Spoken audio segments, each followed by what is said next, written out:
Thank all of you who are here. I'll say it again once we start online, but appreciate you guys joining us live, and very odd, I must say, as it is the world we're in, but we can't thank you enough.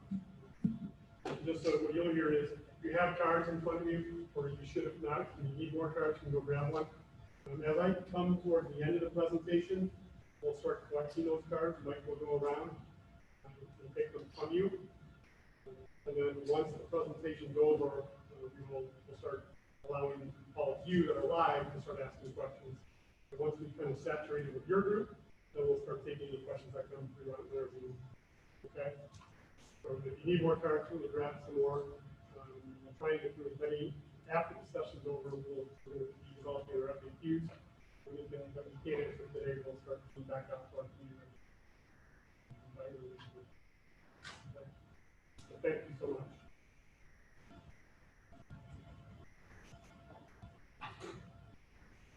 Hunter, are you ready? Ready. Right. 3, 2. Well, good afternoon, everybody, and welcome. Can you hear me? Here we go. Good afternoon. Welcome to the presentation to our parents of the 2021 reopening and our transition plan that we've been working on for quite some time. I want to thank all of those who are in person participating, as well as those that are online in our community who are learning about the direction of District 115 as we move into the 2021 school year in August. As of tomorrow, we will be, at the end of the day tomorrow, we'll be posting this recorded session as well as the 712 recorded session on our website.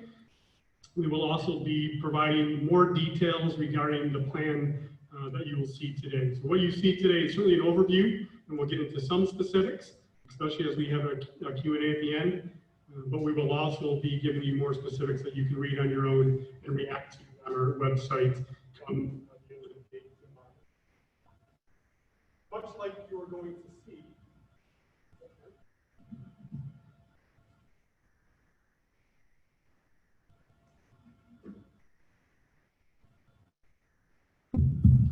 Much like you're going to see in the flexibility of the models that we're providing, we decided to provide some flexibility for our parent participation.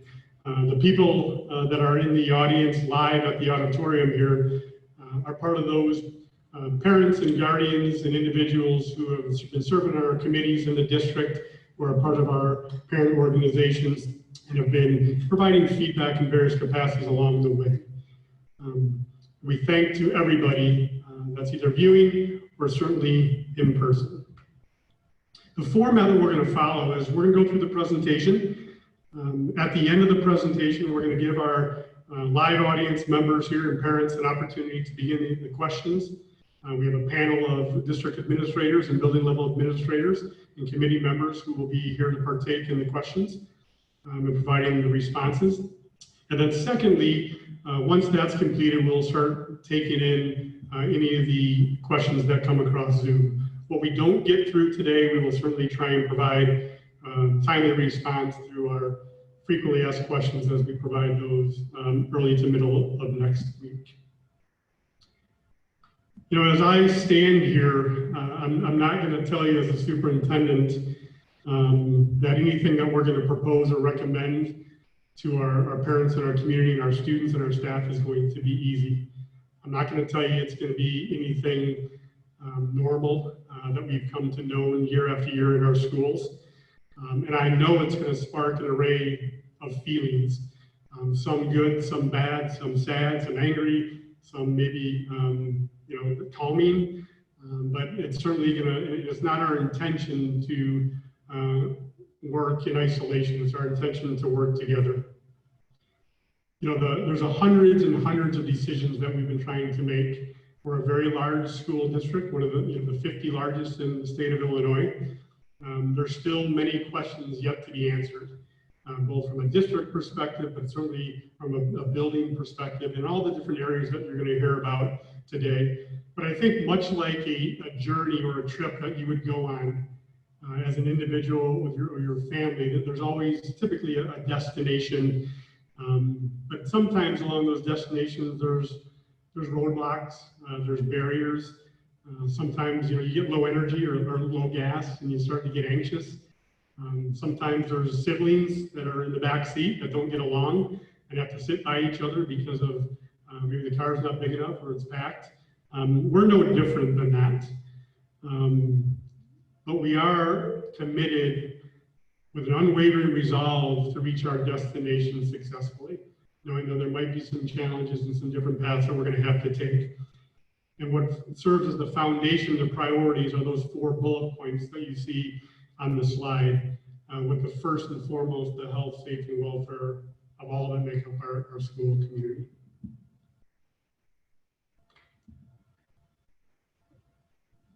As we prepare for the fall, we have to find it in all of us to be flexible. We have to find it in all of us to be more understanding and to have the unwavering belief that as a community we are much stronger working together and in partnership than any one of us in isolation. If I didn't believe that, I wouldn't have parent forums. I wouldn't have had asked our buildings to meet with the staff before today. We wouldn't have sent out a survey before. We wouldn't have done that. We would have just made some unilateral decisions. But we need each other to get through this. Like all of you, I am a parent of a Yorkville District 115 student, my youngest of 4 that's gone through our schools. I'm a community member. My wife is an educator and a teacher in a neighboring district.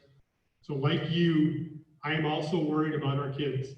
I'm also worried about our teachers. I'm worried about our businesses and our community. But let's not lose the sight, as the slide says, that we are fortunate to have a very strong community. We have amazing, amazing educators to serve as the foundation, the strength to get through these very challenging times. It's a pretty strong combination and a strong foundation and a building block. And we will get through this. There's no question about it. I am confident of our plan. We all here in this room and everyone watching has a 100% track record of getting through our worst days. And that's evident in the fact that we're sitting here. And that's evident in the fact that we've gotten through the spring and any other personal, professional worst day that we've had, that we're gonna get through this. We have a plan. We have a good plan. We don't have a finalized plan, but that's why you're here today. And that's where you're at home watching. But I do ask for your partnership. I need it. We need it. Our staff needs it. We need your grace. We need your flexibility. We need your patience as the new year embarks upon us. I'm confident in the work that we're doing, the plans that we're making, and we will have great things and great opportunities for our kids as we move into the fall. If I rewind back to May, end of May, this is when it all started. We put together 100 plus committee members that included staff, all different employees of the district, all job categories. We had parents on this committee, administrators.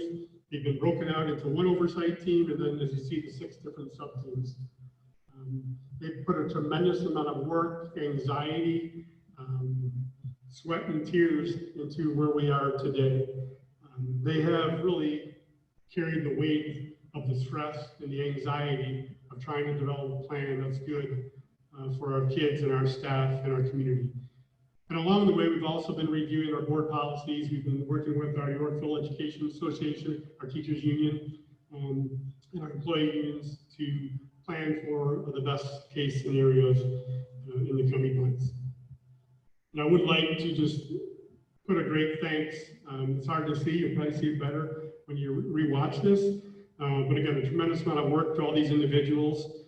I'm really incredibly humbled and grateful for all they've done to get us to today. So thank you. Additionally, ever really since we started this journey back in March, we've been in close collaboration with the organizations you see on the screen. Whether it's the CDC, the State Board of Education, the Illinois Department of Health, HMARC, which is our legal counsel, our governor. So all the organizations you see on the screen have been working closely with us from various perspectives to get us where we are today. And our plan continuously remains in alignment with the governor's Restore Illinois plan. And I'll be able to share a little bit more how that alignment is guiding some of our work in the coming minutes here as we prepare really for all scenarios moving forward. But it's been a collaborative effort, will continue to be a collaborative effort, and we will continue to follow some of the guidance, certainly where we need to, but then also look at our local control, what makes best for your full school community. If you go back to June 23rd, when we talked about the musts of our plan, that the state board working closely with the IDPH has come out with, these are the areas that really, there's not a whole lot of non-negotiables in. So when we talk about outside influence versus local control, much of this, as we were building our plan through the early days of June, we were waiting for this direction to come. When this direction came, our committee started to say, okay, where do we fit and where do we don't fit? What do we have to align, what do we have to modify, or where are we right on with? So that much of the joint transition guidance document is certainly in line with the direction of Yorkville 115. If you go back a couple weeks, we asked feedback from our families related to the current feelings of what they would want for an educational experience for their child this fall. We were not asking for decisions. We were not saying make a choice at this time. We just wanted to get a feeling based upon the information you had as parents, based upon some of the models that we were heading towards. And this information has been very, very important as we start looking at our plans. Because if we're getting different feelings from our community, we have to adjust our plans accordingly and say, well, hey, we're off track here. But as you can see, the fairly good balance between the percentages of who responded of the 3,900 who did. I'm going to share a little bit of some of the results. So the ideal educational setting for your child, 46% daily on site, split day between EC8, about 20%.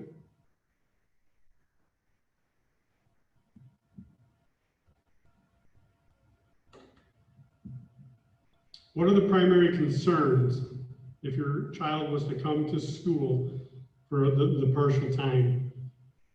Obviously, as you can see, the decisions are greatly influenced with health-related concerns. Students wearing masks, reporting of symptoms, either by themselves or by other parents, social distancing, and how that's going to impact the experience of my child. And let me be clear, I've received feedback when we talk about health-related concerns on both ends of it. No, my child doesn't want to wear a mask, is not going to wear a mask. Yes, the way my child is coming is that they're wearing masks.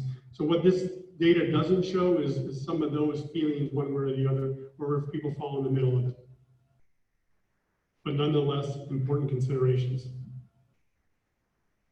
The next data point is really about transportation. Where almost a third would plan to provide transportation. Again, we don't have the statistics in front of us, how that correlates with how many typically provide transportation. We have that number, just not here. That about 50% of respondents would still continue to take the district transportation. And then the lunch option, with about almost 3/4 sending this lunch with their child to school. So that feedback was very important and will continue to be very important as we look at we had over 1,000 individual comments and responses. The survey itself will be posted tomorrow on the website, so if you want to look more at the percentages, you'll be able to do so. So we'll make sure that's available to our community. But our charge as we embark on the fall is to create a variety of scenarios, uncertain of what lies ahead for the 2021 school year. So the 3 scenarios are full capacity, where it's face-to-face on-site instruction, the remote learning, where it's e-learning or a virtual for our EC through 12th grade students, and then a blend of both virtual and on-site experiences.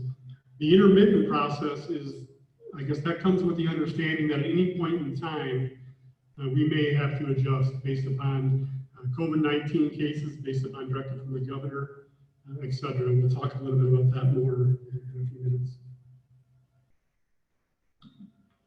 These are all the considerations that I had asked each of the sub-teams, those 6 sub-teams, to consider as they were doing their work, almost as a lens to put everything through.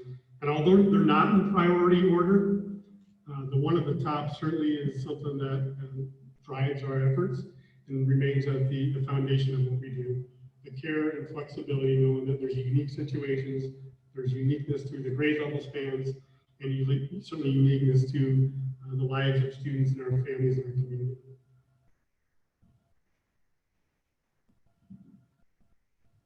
As I spoke about, we will continue to be in alignment with the Restore Illinois plan by our governor. This will allow us to navigate and to be able to respond rather quickly in the event that things in Illinois change one way or the other for our instructional delivery and our educational models. And just as a reminder, if you go to the top of the screen, you start seeing phase 1 and you go clockwise on the screen. Last spring we were in what we call phase 1 or phase 2. With the entire virtual learning and only essential workers coming to our school facilities March through May. Phase 3 we moved into in June. Some of our athletic strength and conditioning programs at the high school were able to come together with restrictions. But again, phase 3 is a mostly virtual learning environment in the governor's plan. And then right now where we're at is phase 4. We're 50 or less in any one space. Certainly there's restrictions that we have to be mindful of. And where it says IHSA and IESA, those are the middle school and the high school athletic organizations. As of today, there's no further direction or information that I have related to what it's going to look like for the fall. We know that we are in phase 4, consistent with some of the summer camps for sports and athletics and activities, but there is no decision and no guidance that school districts have been given regarding fall athletics and activities at this point in time. Today, we're going to spend our bulk of our time getting into basically 2 scenarios. One of those will be e-learning, and one of those, much like we were back in the spring, and the other is to give the choices that parents have as we are allowed to go back face-to-face in full capacity this August. So at the end of the school year, we provided our parents a survey. We wanted to know how things went for the spring. And although I'm extremely proud of our parents and of our students and our staff and the resilience that everyone showed in such a short period of time and the delivery of the education that we could continue to provide, we know there was areas of improvement. We know there's still challenges that we face that we need to get better at. So when you look at the screen, there are themes of communication, themes of consistent expectations, either at a grade level or in a building, supports for students, smaller groups of live instruction, especially for our youngest learners. Those are all themes that came out from all of our parents. And Dr. Baughman will address some of those changes that we've made in the event that we have to go back to a full e-learning environment. But please know the feedback that was given in the spring has been instrumental with each of our subcommittees in preparing for new models as we move forward into the school year.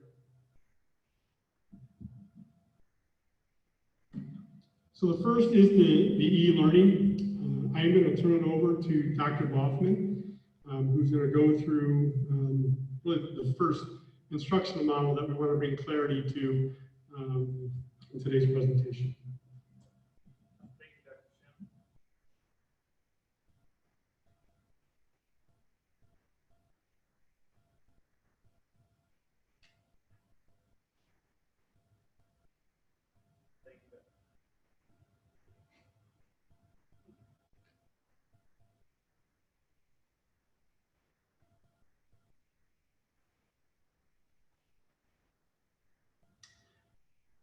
Shim. Thank you, Dr. Thank you, Dr. Shim. There we are. Hi. Certainly thank you to those of us that are joining us face-to-face today, and thank you for those of you who are joining us online.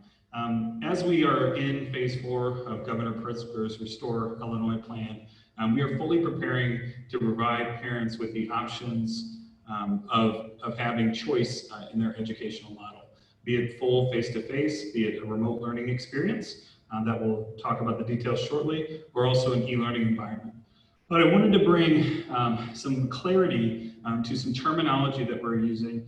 That way that parents are very clear with when we talk to e-learning and refer to e-learning, they have a clear sense of what's going on. So in the event that we move back to phase 1, 2, or 3 of Governor Pritzker's Restore Illinois plan, or we have to go into a stay-at-home order, or perhaps we even have some significant health and safety concerns here in Yorkville, we'll go to an e-learning model that follows the joint guidance from the Illinois State Board of Education, meaning that we will not be able to come back to school. It's really important to have the distinction between e-learning in a face-to-face phase 4 environment and also in a phase 1, 2, or 3 environment. In the event that we move back to phase 1, 2, or 3,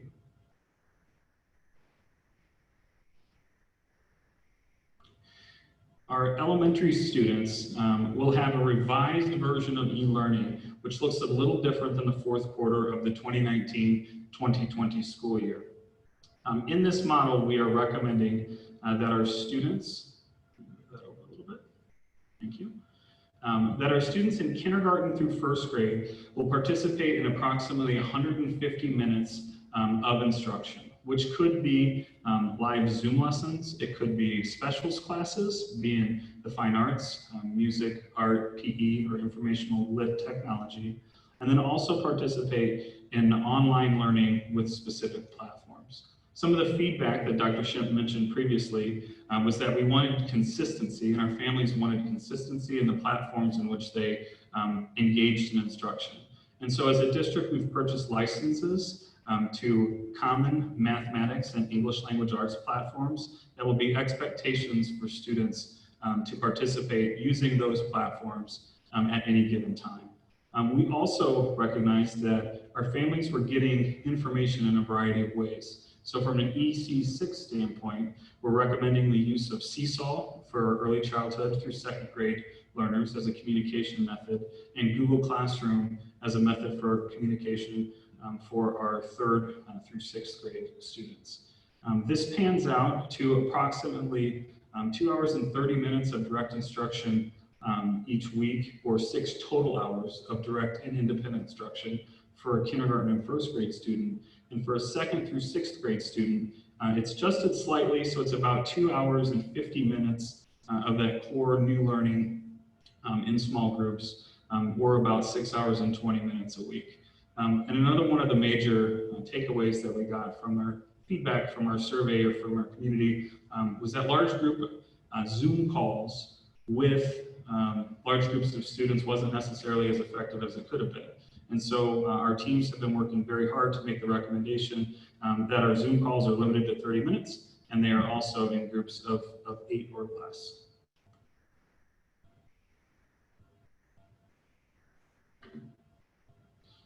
And so, as I mentioned before, when we go back into the fall, if we remain in phase 4 of the governor's plan, our intent is to describe to you what that educational program or experience would look like from a variety of capacities. And so you'll hear from myself with regards to the academic expectations and recommendations that we're making.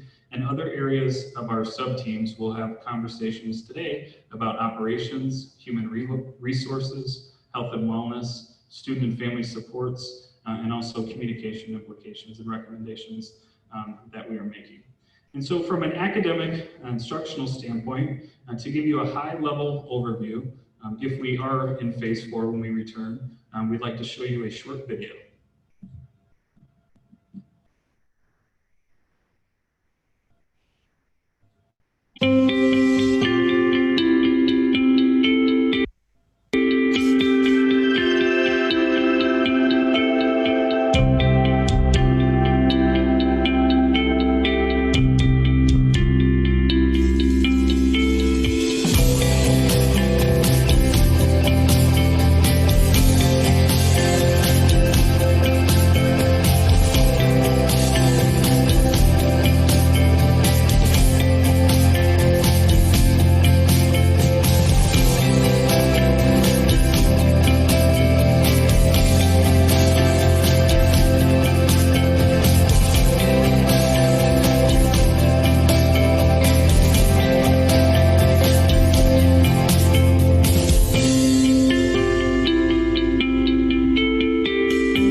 So as outlined in the video, we are giving parents and families an opportunity to choose the educational model that best fits their child's academic, health, and social and emotional needs.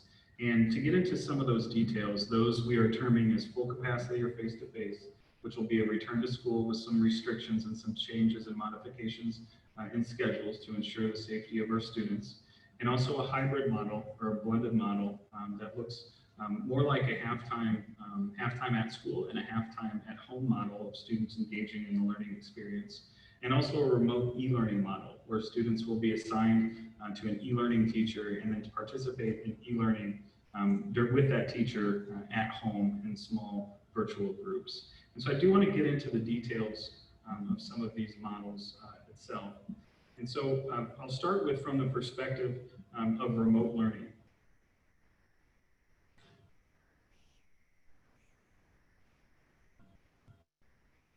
And so the reason I made the distinction between e-learning during phase 1, 2, and 3 of the governor's order and e-learning during phase 4 is because the expectations are different for families. And so this fall, assuming we still maintain phase 4 of Governor Pritzker's Restore Illinois order, students will then be responsible in grades 1 through 6 for 150 minutes of English language arts with integration of math, science, and of social studies. They'll also participate in 90 minutes daily of mathematics, and also 30 minutes of specials or the fine arts, art, music, ILT. PE will be responsible during an e-learning situation of families participating in 30 minutes of PE or physical activities at home, which totals approximately 5 hours or 300 minutes per day, which is different if we were in a remote learning situation under a stay-at-home order. That student engagement will be in small groups. Students will still be responsible for taking district benchmark assessments and state benchmark assessments in an e-learning environment. And also, students and parents will be responsible for monitoring their progress throughout the course of the semester. For early childhood and kindergarten students, students do have the opportunity to elect an e-learning experience, or they can continue to maintain the half-day experience that the district is offering.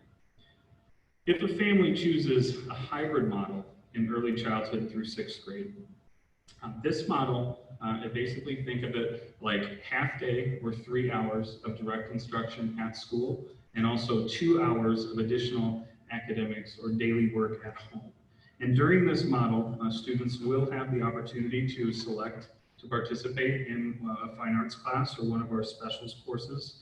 They will have the responsibility to engaging in our common virtual platforms, and also they will have the responsibility to work asynchronously or synchronously, meaning when students are working on their 2 additional hours of work at home, they can then move through curriculum at their own rate through the use of those particular platforms in which teachers can monitor. For our families that are interested in a full face-to-face environment for their students, we've made some changes and modifications to the schedule. The first change or modifications that we made is the requirement that masks must be worn, and that's in any situation in which a student is in face-to-face or in a hybrid model. They must wear a mask. We've also added some time for social emotional learning, understanding the hardships that our students have been under during this pandemic. And also we've added in additional scheduled recess time for EC through 6th grade. That way we can make sure that our recess is sanitized and our recess equipment is sanitized, and that we have proper time for students to be able to make sure they're following our health requirements, which you'll hear a little more about later. A curricular change that we've made is we've also integrated into our English language arts block, our science and social studies lessons as well, and intentionally built in some transition time for students, knowing that it will take longer for scheduled bathroom breaks, knowing that our specials teachers will be traveling to the actual classroom. Students won't be moving throughout the classrooms to go to cafeterias or a traditional art classroom or things of that nature. That will take time for our teachers to be able to get to those classrooms and get set up as well. We are also discouraging the use of common or shared items for students, which is why it's very important for students to have their own personal items, especially in early childhood through 6th grade, things that would typically be shared, like Expo erase markers or crayons or those types of things. We don't want that to happen any longer.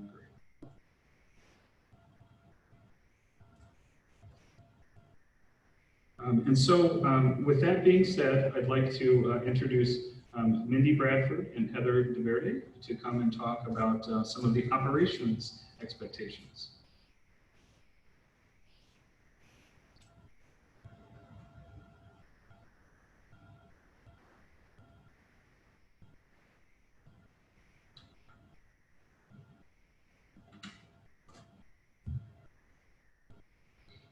Mindy Bradford and I co-led the operations sub-team. And one of the items that we reviewed were facilities. We reviewed building options and space layouts for classrooms and hallways. We focused on social distancing and for students and staff to maintain 6 feet apart whenever possible.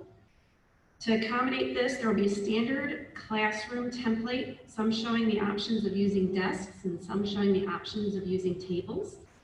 Students will have assigned seating in the classroom as well for contact tracing purposes. We also looked at hallways and traffic flow. Directional arrows will be used for movement in the classroom and in the hallways. Social distancing markers will be placed on the floor throughout the buildings. We will have stanchions separating hallways in the middle school and the high school. Not in the elementary schools though, we'll be using the directional arrows in the elementary schools. We also went over school-wide cleaning and disinfection, the cleaning of the classrooms and the common areas. We will do a regular cleaning and disinfecting. That will occur during the school day while students are present. Deep cleaning will occur each night by our custodial staff and while the students are out of the building. Frequently touched surfaces will be of high priority. For example, door handles, desktops, chairs, tabletops, light switches, lockers, pencil sharpeners, etc. All the soft surface areas, we have a fabric disinfectant that we will apply to soft surface areas, which includes the rugs and some furniture. The playgrounds will also be used during recess. So we have looked into a foam cleaner that we could use monthly or bi-weekly on the playgrounds, as well as each morning the high-touch surfaces on the playgrounds will be disinfected by our maintenance department. Students will clean their hands with either soap and water and hand sanitizer before they use the playgrounds and when they are done using the playground. Those are some of the areas that our facilities went over when we met in our operations sub-team, and Mindy will be going over food service and transportation.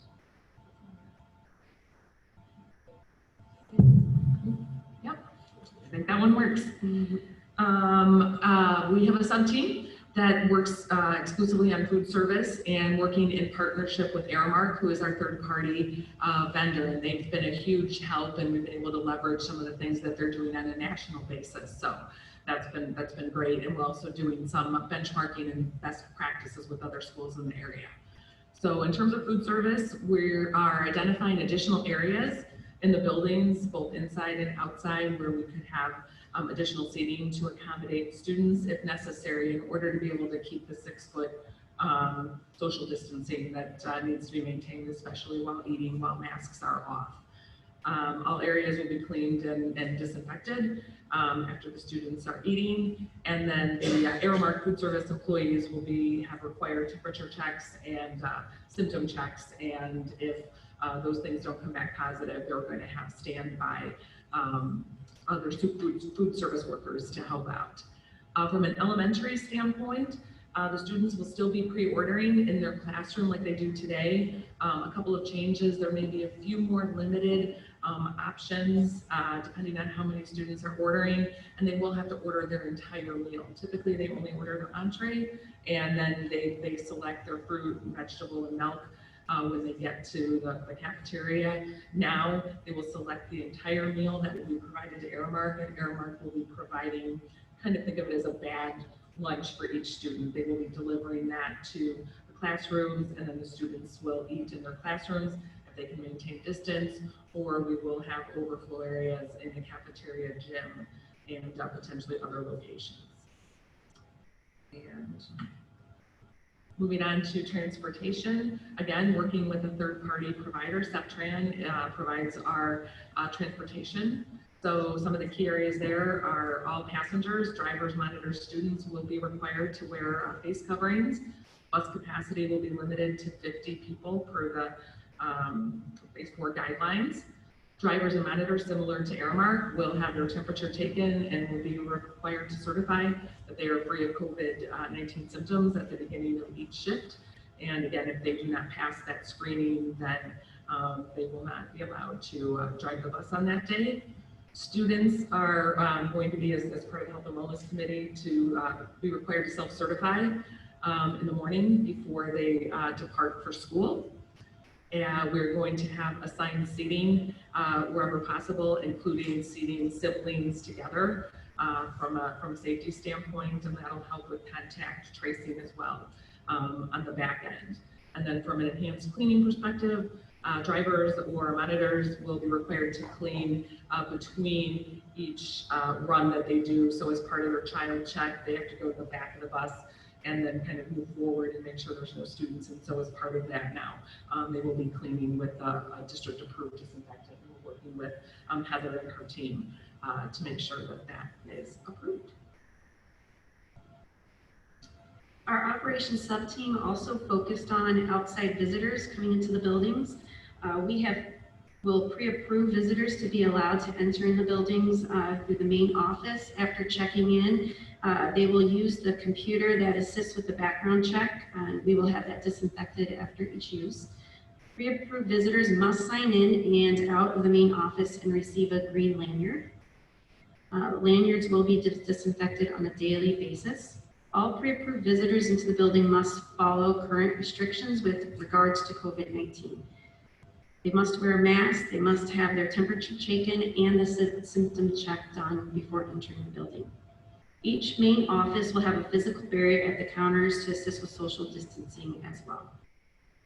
As far as our restrooms go, the scheduled restroom breaks will be put in place with social distancing, where each individual classroom will be escorted to the restroom area and monitored, ensured by social distancing by waiting in line on the markers placed outside on the floor of each bathroom. Physical barriers will be added between each urinal and plexiglass screens as appropriate. Signs will be posted to encourage hand washing and proper hygiene procedures in all of the bathrooms as well.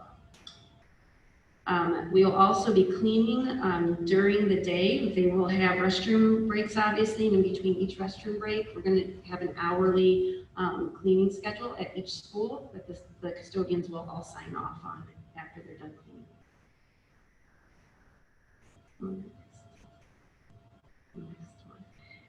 For recess, we will be doing outdoor recess. The recess will be staggered throughout the day, separated from lunch. There will be marked out quadrants for classes on the playground area, and they will have outdoor recess kits for each classroom that will be disinfected on a daily basis.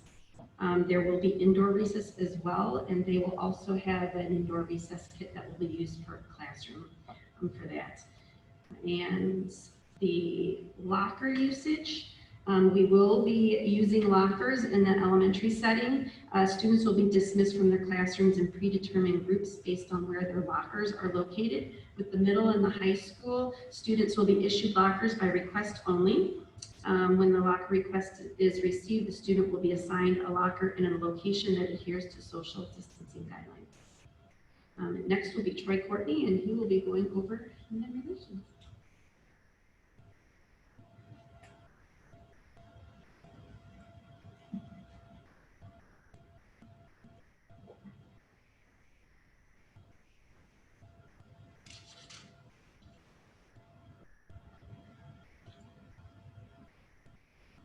Good afternoon.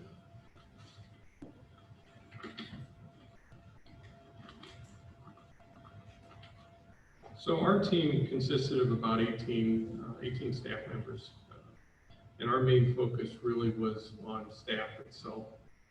And we've been looking at a number of different areas, but for certain, I guess I should be.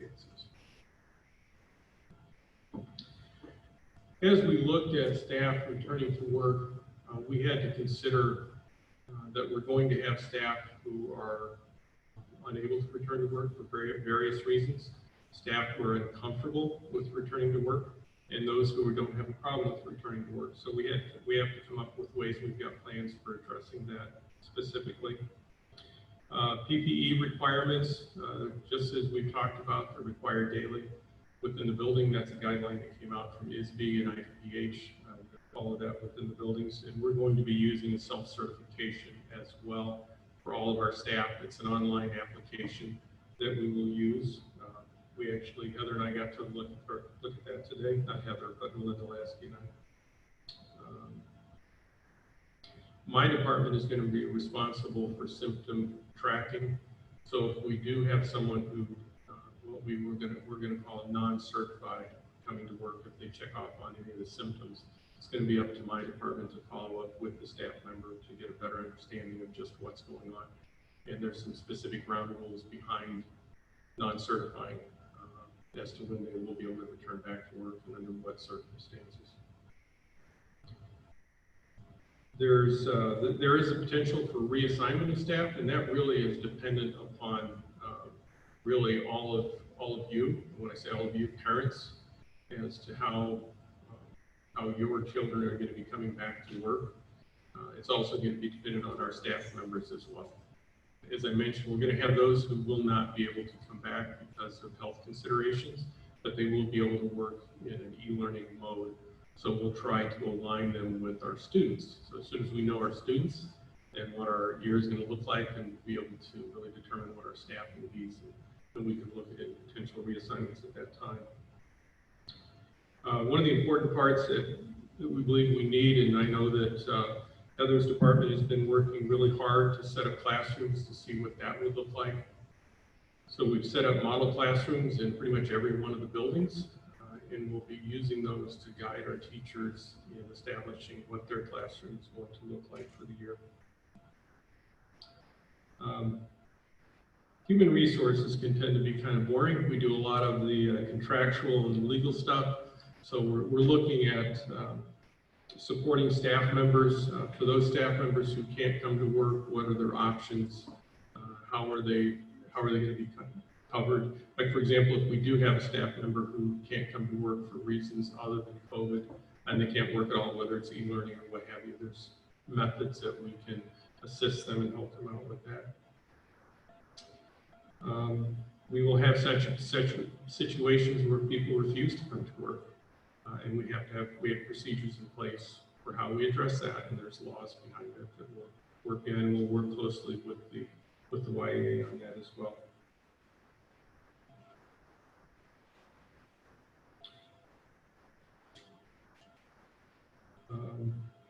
One of the other components of our group was working on staff evaluations. It's going to look completely different depending on whether staff is in the classroom, outside in an e-learning mode, or in a blended.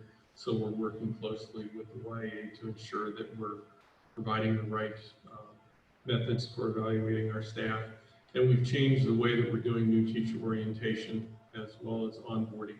Our onboarding has gone to when I think of onboarding, I think of all the paperwork that you have to fill out when you come in to join our district, and human resources, the connection with human resources. So all of that paperwork has been moved to an electronic version, which we send out to them and they can share back with us. So we're handling as little paper as possible, we're having as little contact as possible, but then there's the onboarding in terms of the orientation. And the teaching and learning department has worked really hard to come up with a new program for our teachers when we bring our new teachers on board.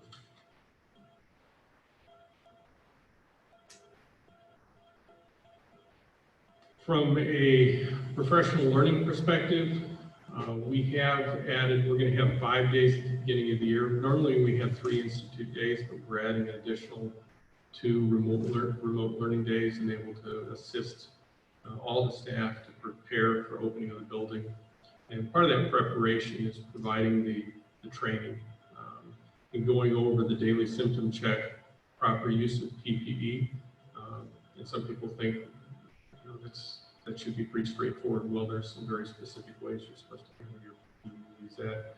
Hand washing, we have a video on hand washing that shows that most of us wash our hands incorrectly and not thoroughly enough. So we have videos on that, other safety precautions, training on recognizing the symptoms of COVID-19, as well as ways of dealing with stress and helping to recognize stress in other staff members around you, and how you can report that and how you can help them out. We have a variety of resources that we're providing links to, either electronically or through our EAP, our employee assistance program in order to help out our staff in any way we can. We recognize that a key component to what we have this next year is not only our current personnel, but our substitutes. So we're trying to identify ways that we can attract more substitutes into our district, make sure that we can support them. We're looking at a new pay structure to attract them in. We've also discussed, we're going to be discussing through a survey with our employees to understand which employees would be willing to do some internal subbing. Typically at a high school level, that's very, very simple when you're in your normal year, where a teacher who's on a planning period can actually sub into another classroom. So we'll be querying teachers to see who's comfortable with that. We'll also be looking at paraprofessionals who are certified teachers as well in order to sub in.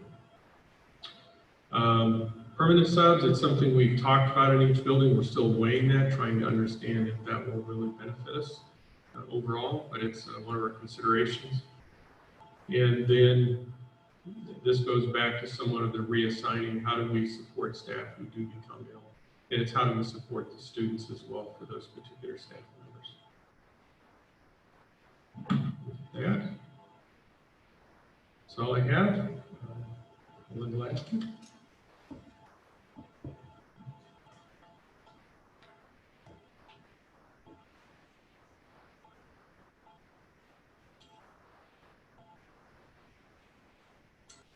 In the area of health and wellness, we focused very closely on the safety and the health and wellness of our staff, students, and any visitors that would enter our building. And so to make sure that our staff and students are safe, we have personal protective equipment that will be available to all of our staff and on hand. We have adult disposable masks. We also are providing child-sized masks if a child forgets their masks. We do have a supply of face shields. If a staff member or a student has a medical condition that would require them to wear a face shield rather than a mask, with a note from their licensed healthcare provider, we would work with the team and the student and family to ensure that the face shields are available. We also have rubber gloves in stock, which are medical grade or custodial grade. We also have disposable vomit bags for students, so that to reduce the exposure from using, regular grocery bags. We also have medical grade disposable gowns for our nurses, our custodial staff, and then any teachers or paras that would require a medical gown depending on the activity that they are working on. We also have touch-free thermometers at our buildings so that if staff or students require their temperature to be checked, it would be touch-free. We also have available hand sanitizer, disinfectant, facial tissues, and then we have emergency albuterol that can be provided to students if there was a breathing emergency. In the classroom, our students will use their own school supplies. We will not have class sets of school supplies to reduce that exposure and cross passing of germs. We also will have increased hand sanitizer in the hallways and at every entrance of our building, and also in every single classroom. And depending on the age of the student and the ability of the student, we will have hand sanitizer at the student's desk. We also will provide resources to our staff, students, and parents on proper hand washing and also proper cleaning of materials and masks when they are at home. We have hygiene protocols based on the grade level or grade span of the student. So our early childhood students would not be sanitizing on their own. They will have direct supervision from a staff member based on their abilities to hand wash and use sanitizer. Our high school students that have the ability to sanitize their own hands will be able to sanitize their own hands without support. We will also have signs posted throughout all of the areas in our school, our hallways, our lunchroom, our classroom, nurse's office, showing the proper way to wear a mask, the need to wear a mask, and then also hand washing and hand sanitizing. During lunch and snack times, students will be able to remove their masks, but they will be required to remain social distance. And then we will also provide guidance on how to store your mask when you take it off at snack time or lunchtime so it doesn't contaminate the area around you.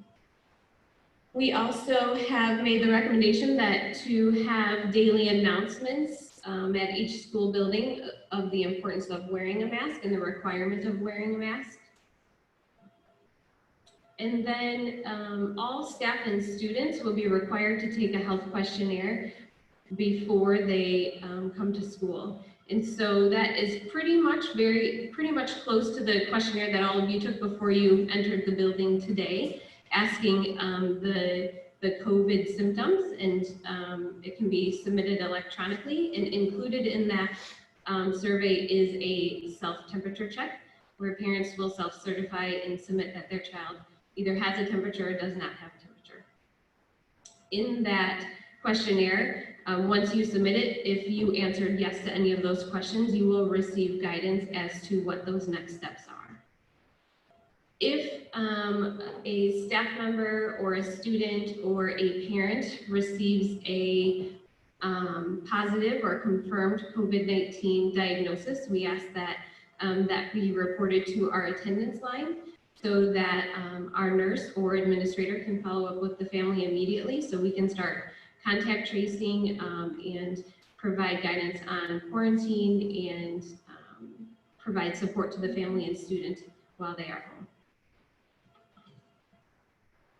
We also have decided to continue to partner with the Fox Valley YMCA to provide childcare before and after school in our school buildings. As we know, parents will need to work and have care for their students. The Fox Valley YMCA will continue to follow all of IDPH and DCFS guidelines pertaining to wearing a mask, symptom checks, social distance, and things like that. We are going to be, as Heather mentioned, restricting visitors, and all visitors that do enter the building will have to go through that same symptom check and be verified before they can enter the building. In the area of facility rentals, we will not be renting facilities to any of our local sports teams or anything like that until we move into phase five, and then we'll reconsider that. And then next is Dr. Marcello and Shannon Dam.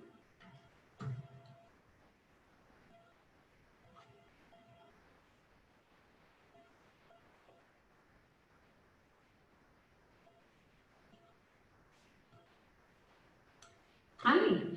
Our committee had 3 overarching areas. We focused on special ed and EL services and 504 plans, interventions and supports, as well as training and communication.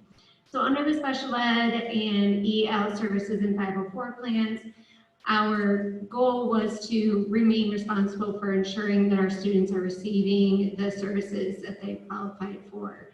All of the timelines and the requirements that are mandated with the IEPs or 504 plans will still be followed exactly the same way they always have.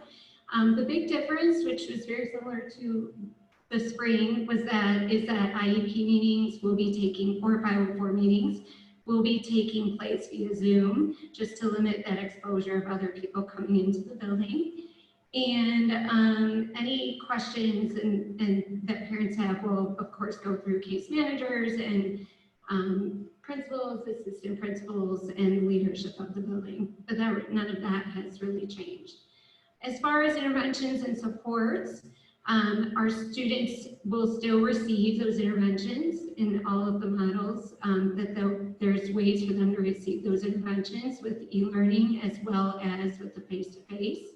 And data collection will be taking place. So our students will be taking that MAP assessment and AIMS. We'll be using that to look and see if we have to provide any additional interventions for students.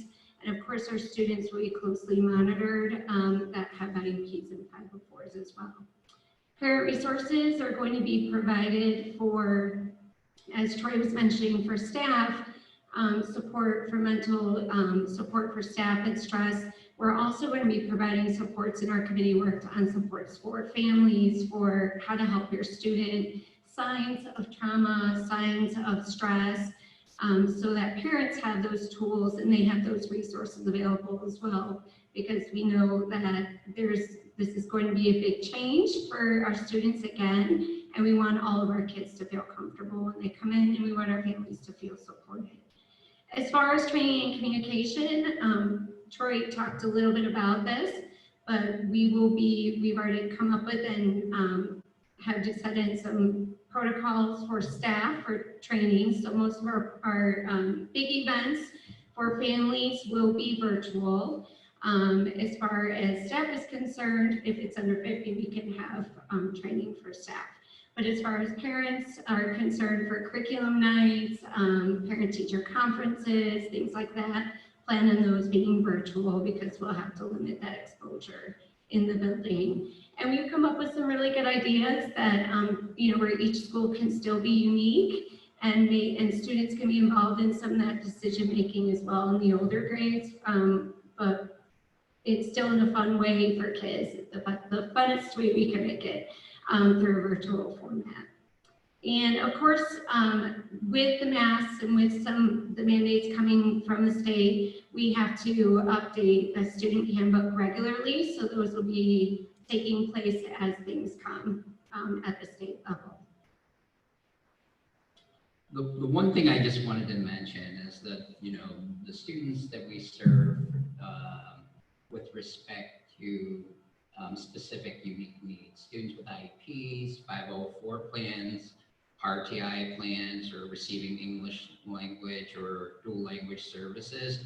I want you to be rest assured that we're going to work collaboratively with families to meet your needs. We're going to be flexible, and every student who receives those services will be assigned a specific case manager or contact person. So in the beginning of the school year, expect communication from that person, and if you don't receive communication, certainly you can call me. My number is on the district office, call your building principal, or some other people who are listed on this slide or presentation. So the next area that we're going to turn over is communication, which is Ms. Lutra.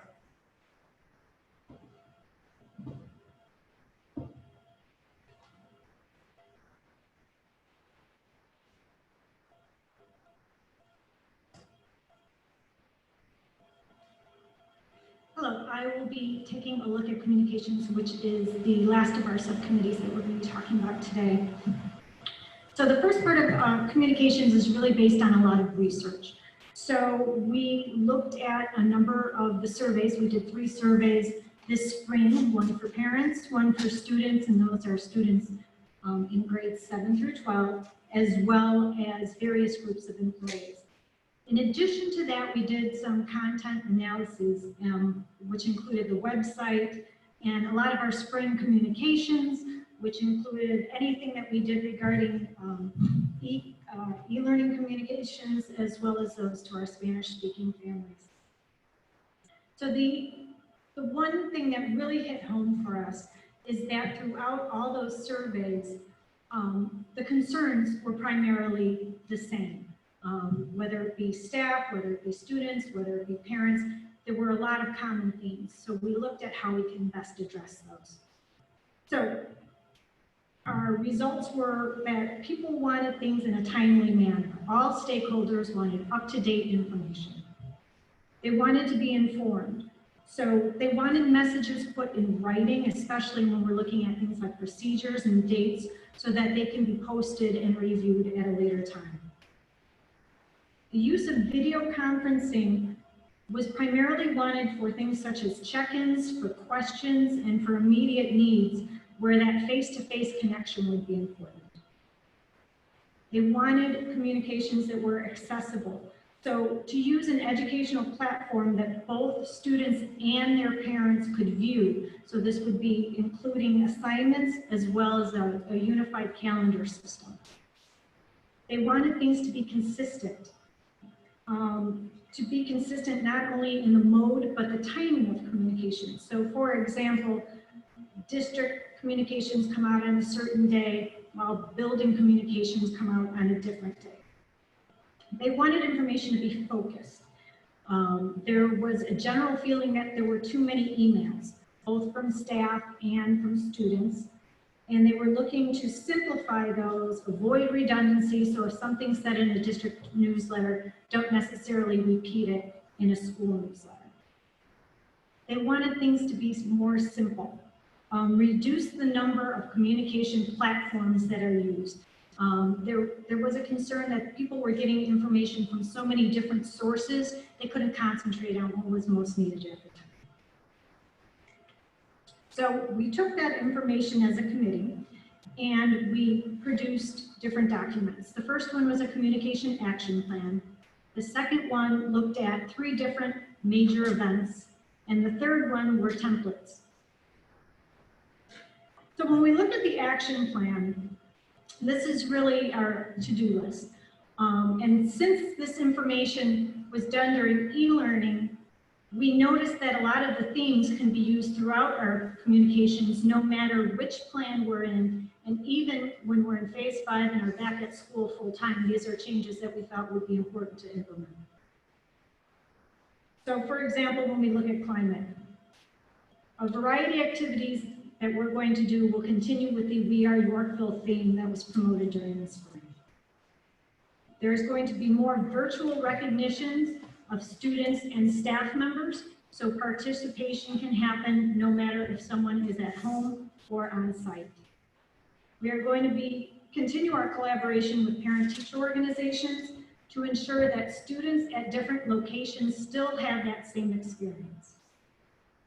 Under the calendar system, both students and parents will be able to view the Seesaw, Google, and Canvas systems, depending on their grade level span, by us opening up the parent portal. For help and assistance, parents have asked for a variety of new documents, video tutorials to be placed on the website, and we're going to make sure that's done in both English and Spanish. We're going to enhance the information that's available on the website so that it's used more for academics, learning, and resources. And then families will be encouraged to use the district help emails. Sometimes parents were concerned about where they go to get specific help. So we have the y115@y115.org email address, as well as parent support at y115.org and student support at y115.org. When we took a look at social media, again, we're looking to do more of those recognitions online. So in case there's times that we all can't be together, those recognitions still hold that weight. And then more cross promotion between the district and the school building social media platforms, so that if a parent is on the school social media platform, they also friend or like the district platform. In regard to communication with our families, ideally we're looking for the principal to communicate through an e-newsletter once a week. So for example, on Fridays. Then that is followed up on Mondays by district communications only when needed. We will watch out for redundancy between the district and the school newsletters, and we will make sure those newsletters contain dates, procedures, that information that the parents really wanted in writing. We will post those to the district website so that if there is a question, parents have easy access to go back and find out those answers. Phone calls to families are going to be reserved for emergency communications and those student check-in times when multiple emails have gone unanswered. We are also going to open up that texting option on the district's alert notification system so that we can limit the use of outside platforms such as Remind and Class Dojo, so it simplifies the process for parents. Zoom is going to be reserved for virtual classes and student check-ins. We would like Zoom open for parent-teacher conferences to allow for more participation by our families. And third, to the greatest extent possible, we need to keep in mind the student preferences that they prefer pre-recorded classes and to use Zoom for questions and answers, or if a class has to be held on Zoom, as Dr. Bachman spoke to earlier, to do it in smaller groups. For the website, district parents and students want it populated with additional information, such as a student portal, just so students can find their information, as well as I had mentioned before, the school and district newsletters, video tutorials, and then those other resources. And then we're going to add in supports to ensure materials and messages are translated in Spanish for our Spanish-speaking families. In the area of major events, the employee opening day is going to include activities that are planned to unite the district employees in ways that can be done if they're celebrating at their own schools or if they're celebrating virtually in case we all can't get together. The first week of school, we have developed a variety of themes and suggested activities intended to unite the entire district.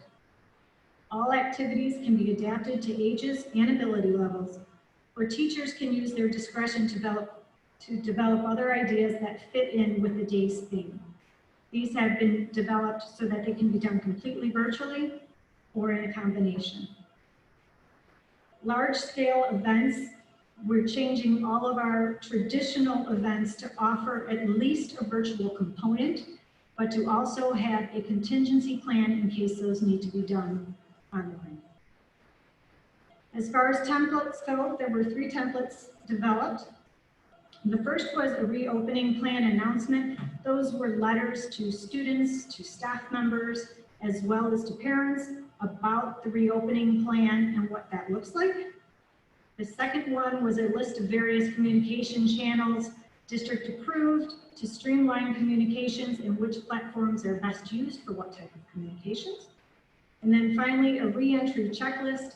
This effort was led by a district nurse who also served on the communication committee to make sure that that re-entry checklist met federal, state, as well as district guidelines.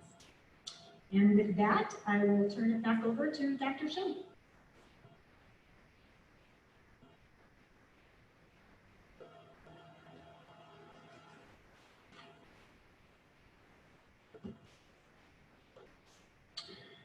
Thank you for all of our sub-team leaders.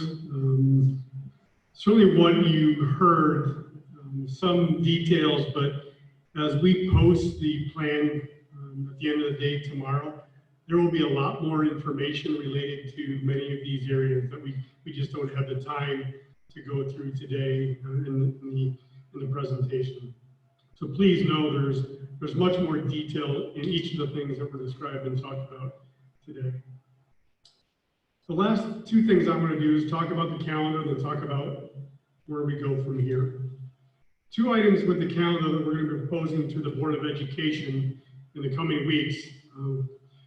One is November 3rd, Election Day. We are required to have a day off on November 3rd this year. So we have to replace that with another student attendance day that we are losing. So we are going to be proposing that the last day of student attendance will be Thursday, May 27th, and then we'll move our last institute day with our faculty to Friday, May 28th. And then November 3rd will be the day after school. The second thing we're proposing is the start date.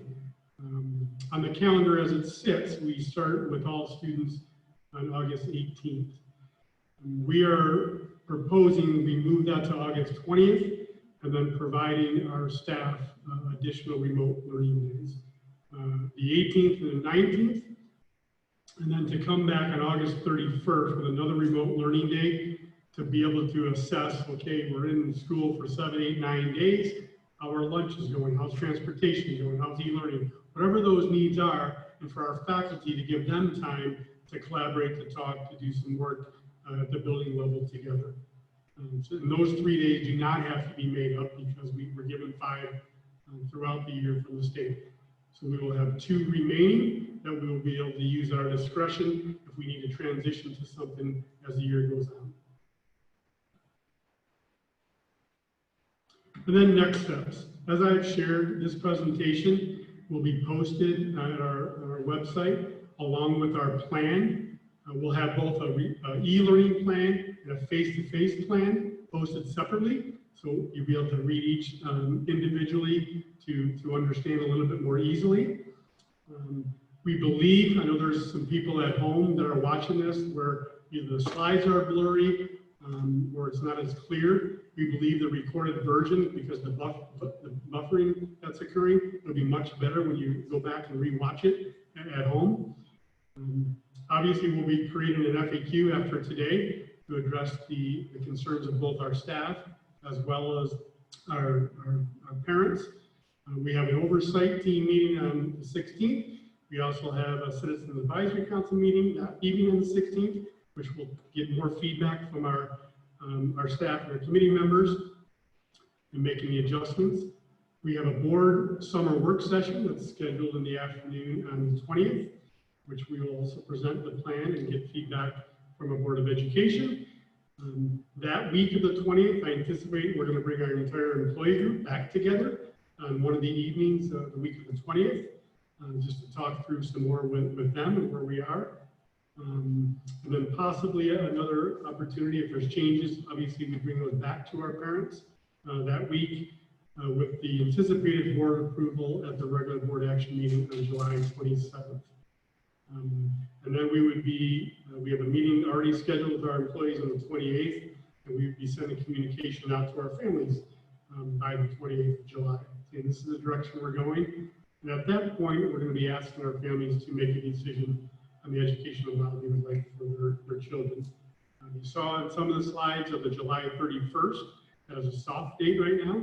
That's a date that we haven't confirmed, but we anticipate we're going to need a very quick turnaround from our families in order to plan for schedules, in order to plan for teacher assignments, plan for transportation, food service.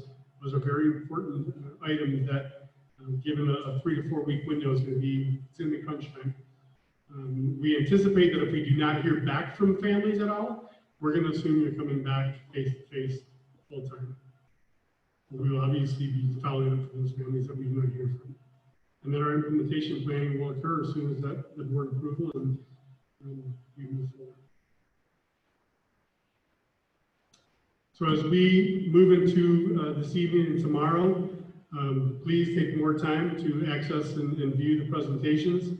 Read through the entire draft plan. There is multiple spots for comments and feedback where you can submit those, and they will go to a depository that all the sub-teams and district office administration will have access to view for information. There's a lot of stuff going on, a lot of work our teams put into this, a lot of answers to the questions that still have to be done, but I'm very proud of the work we've done. I hope as a community you are as well. There's not an easy solution. As you've seen and read about, districts across the country are struggling with the same thing that you are as parents, we are as educators, and the kids are the students. It's no different, it's just we're in Yorkville. But I think what is different is, going back many slides, we have a foundation of a strong community supportive parent group, and we have an amazing staff and an amazing employee group, and we have fantastic kids. That we will get through this. We will have a plan, and we will make it work. And we will do it in partnership with all of you. So at this time, we are going to open up to our in-person parents to ask questions, and I know they have been collected, and I'm going to turn it over to our moderators to share. Thank you, Dr. Shim. I believe we have some curricular questions to begin, to start with. The first question is, will there be changes to the unexcused absence policy to encourage parents keeping children home when they show possible symptoms? Yes, our attendance policies will be very flexible. If you make a decision as a parent to leave your child at home because they're showing symptoms, you will be expected to do that. When you will be asked to do that, it will not count against you. Thank you, Dr. Shim. Next question is, if a shutdown needs to happen, is there a plan for timely communication when possible to make it easier for working parents to make arrangements? We do have those 2 extra remote planning days that we can utilize in the event of a timely shutdown. I think the models that we have created has also provided a structure for us to be able to move fairly quickly. I would anticipate if there was a significant change in the model that the state is telling us we have to move to, much like they did in the spring, they will grant us active God days or other transition days that we can utilize. But we will be prepared with communication to be able to move intermittently as we see fit and certainly required to do so. And we have one last question from this person. Will there be restrictions or quarantine orders placed on families returning from vacation, either within the U.S. or international travel?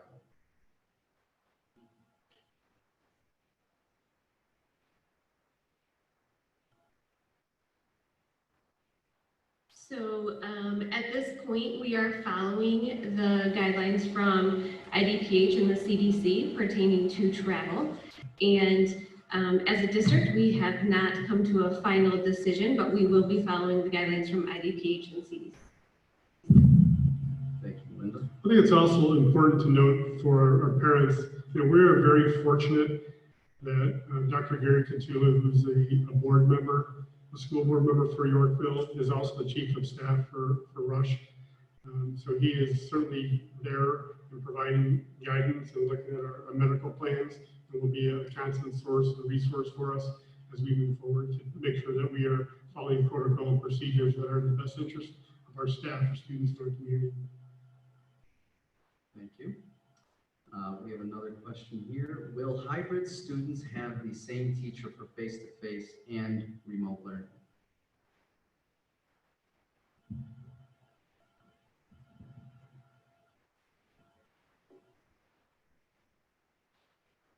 Yes, so if a parent or family selects the hybrid model, they'll have the same teacher for their face-to-face, which would be either a morning or afternoon.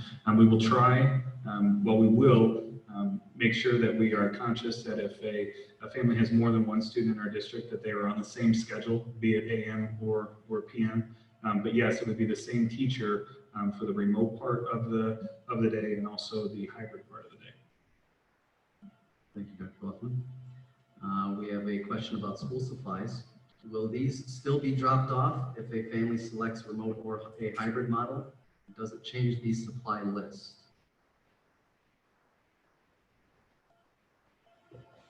The committee is working on various supply distribution options.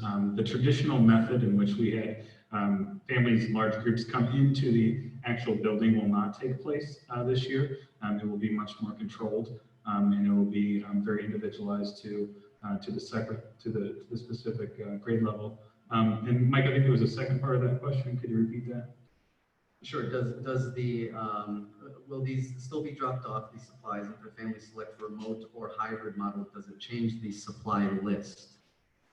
No, it won't change the supply list necessarily, but what we will make sure is that the communal items, which in a traditional classroom that were shared, will not be shared any longer. We will work with families too. I know there's some items on the supply list, like perhaps it was a wireless mouse or an item where students may have a higher cost, that if we have families that are on free reduced lunch or have some financial restrictions, we'll work with them to provide those items. One thing I wanted to add is if a child has an IEP and requires specialized instruction with our program, S program, etc. This past spring, we sent home manipulatives. So often our students are working with manipulatives and hands-on material. And so if you choose to go with a hybrid or e-learning model, we would still continue to support providing that at your residence. Thank you, Dr. Marcel. We have a question here. Would 1st through 6th graders be allowed to do a full day but go home for lunch?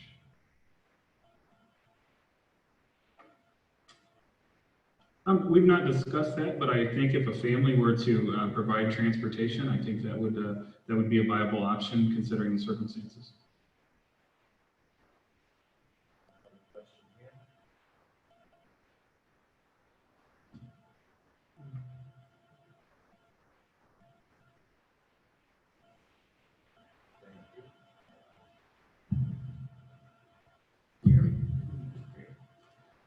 we switch learning models mid-year, by semester, or quarterly?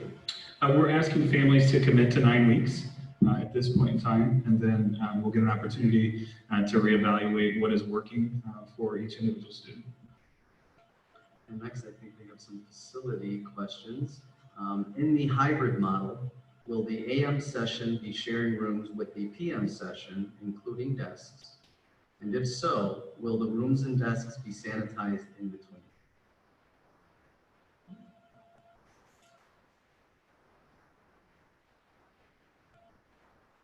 So they will be sharing classrooms, but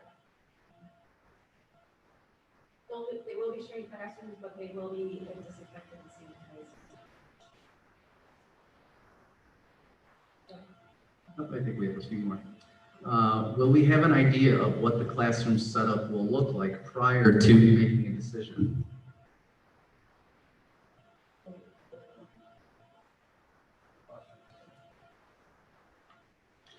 We will have classroom templates made up for each classroom.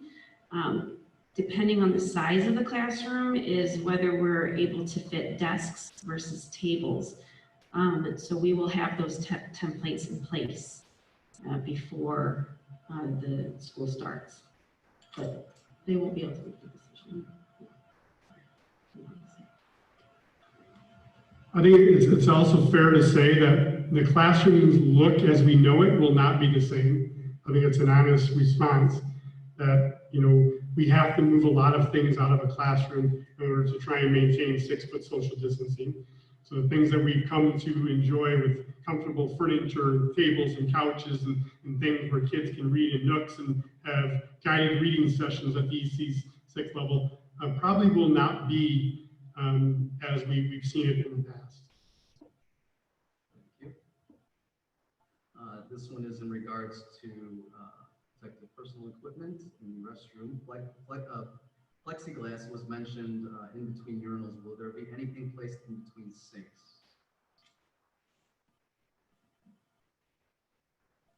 Yes, so we have some sink areas where we are able to put plexiglass because of the design, because they're trough sinks. So those ones we will have to shut off certain sinks, but when they're separated sinks, there will be plexiglass between the sinks and the urinals. Thank you. This one has to do with busing and social distancing regarding drop-offs. How will the bus drop-off work to ensure social distancing?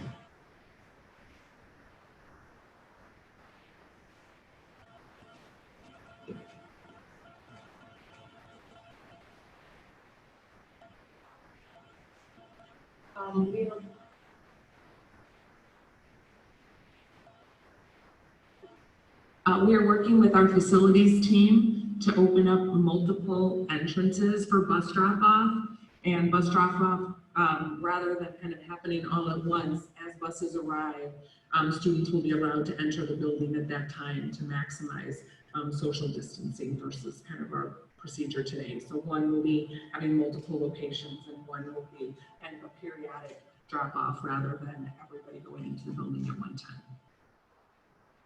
Thank you. We have another bus question. Will extra buses be added to keep route times down or accommodate the new capacity, or will there be split runs?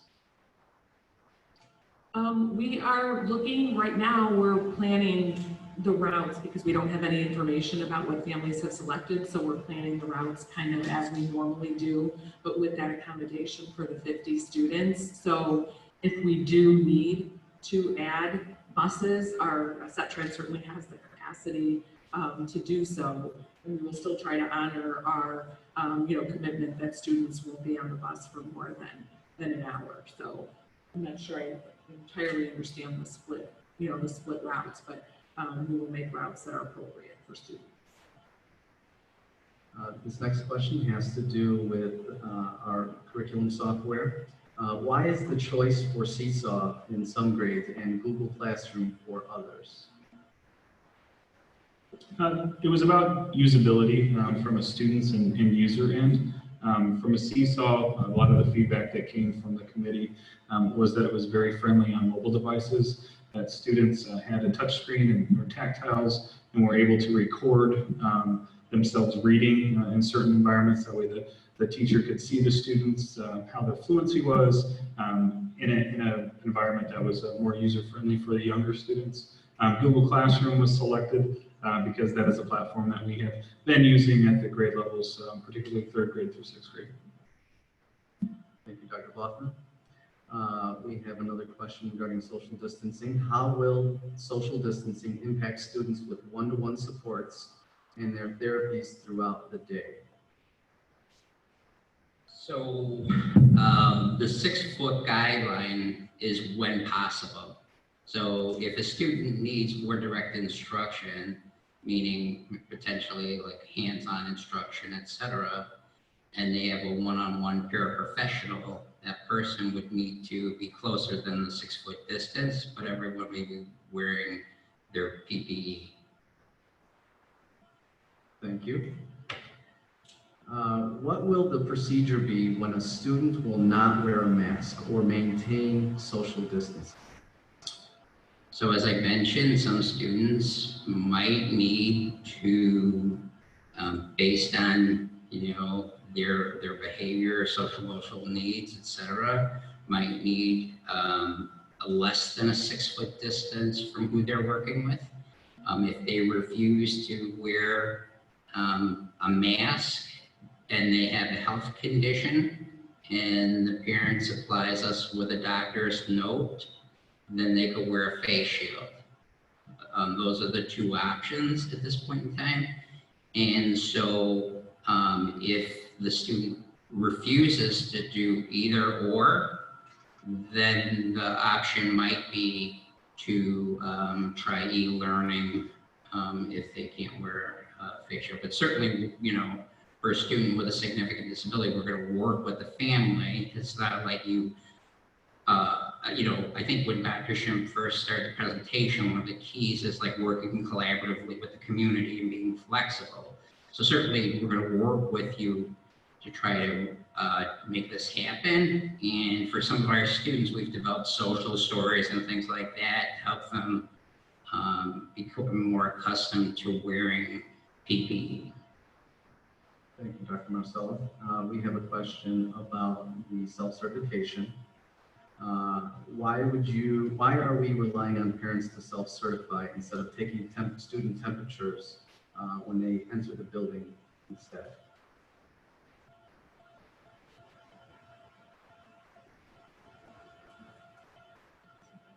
So based on the input from all of our committees and input from parents and staff, following ISB guidelines, the self-certification of temperature check is the recommendation that our committee went with. We also have thermometers available at each building to do temperature checks if required, if needed. Thank you, Linda.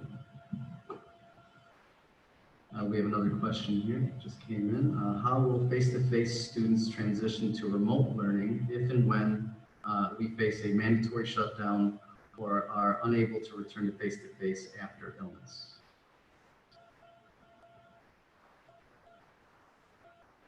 So there's a lot of training that we're going to be providing at the beginning of the year to our staff. And what we're calling that is pivoting. So at any point in time, we've trained our staff and our students on pivoting and and also our parents, and what are the necessary materials that the students might need to bring home on a regular basis. So the event that there's a pivot, that we can implement it within a quick period of time. I would just also add to that too, those intermittent considerations that Dr. Schimm had mentioned previously in the presentation, outlining things that we'll do in the case of returning to a mandate that we have to stay at home with regards to providing families with meals that need meals as well. Also, this last time we had different printing services that were available through the district for families that didn't have to printer at home and needed access to those documents, and also providing parents and families with literature and resources if the event that remote learning went longer or for an extended period of time.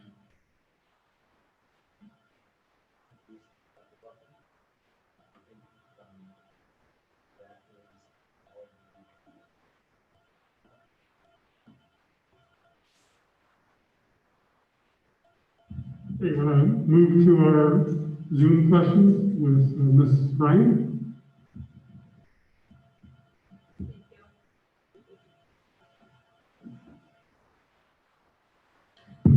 Can you talk a little bit more about what the dual language program is going to look like specifically? The dual language program will have all available learning models that were outlined previously. Parents would have options to have an e-learning environment, have an option for a hybrid environment, and an option for a face-to-face environment. One of the considerations that we have to be very conscious of is that in programs that are smaller and have only a certain number of sections in each of the grade levels is that if we have a situation where not many families select e-learning, we might have to consider multi-grade level age groups, which would then provide families an opportunity to participate in their desire or their selected program. And also the committee have made a lot of headway with regards to recommendation of smaller groups during an e-learning environment. And so that would make it possible for one teacher to perhaps teach multiple grade levels to provide that option for parents.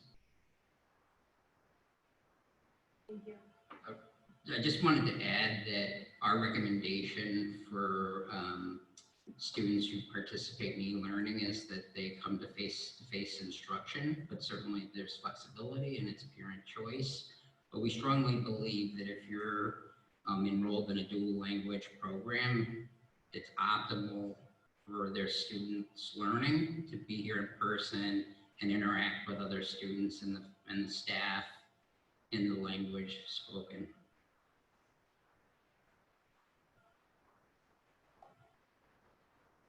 Can you talk about what the quarantine process is going to look like if a student or a teacher is diagnosed with COVID and the communication procedures to the community?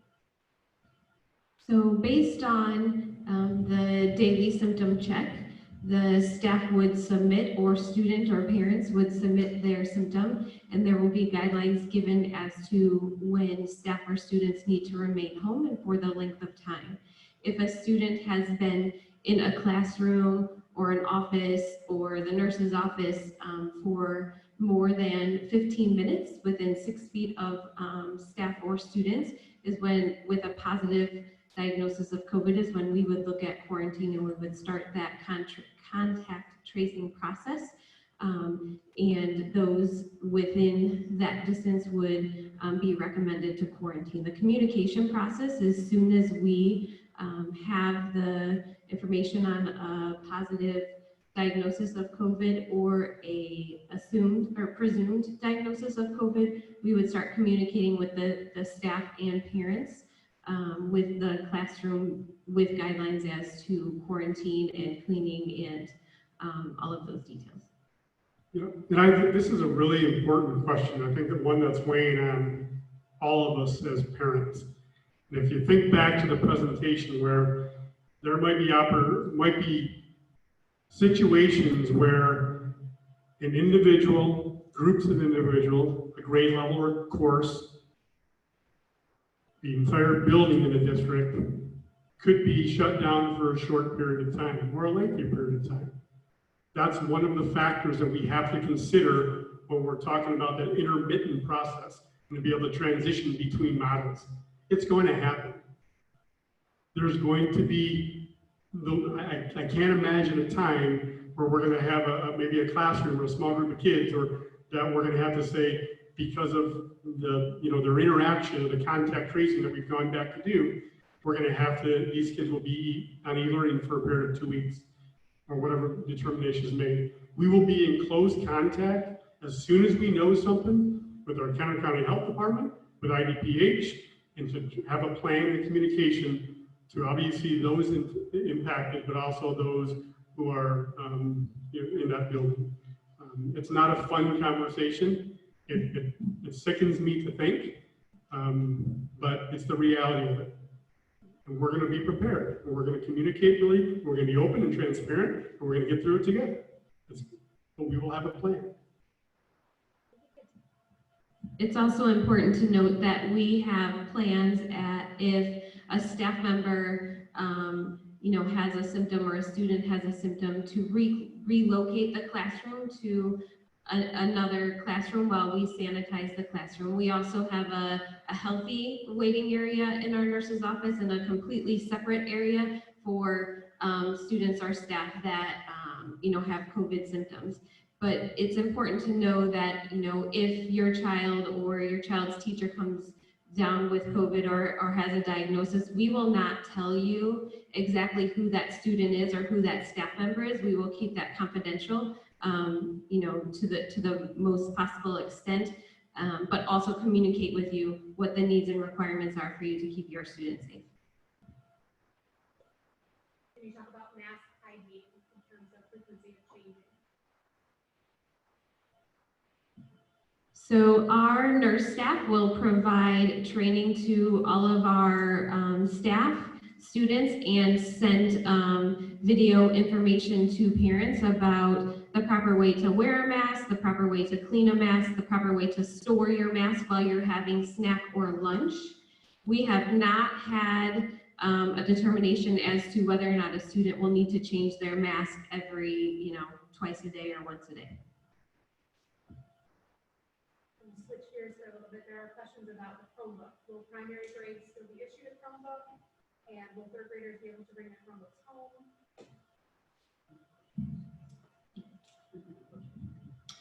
I'll repeat the question. I guess the question was that are primary age students going to be issued a Chromebook? The answer is yes. We're looking into options about what devices are developmentally appropriate for students.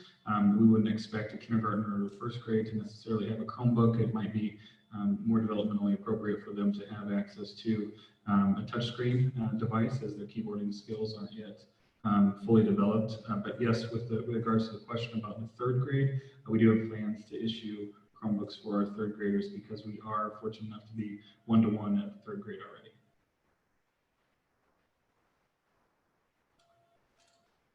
Is there a cap on classroom size for face-to-face or hybrid instruction? We have operated under the last few years under some classroom maximums in which we provide additional staffing. At this time, those are still in effect.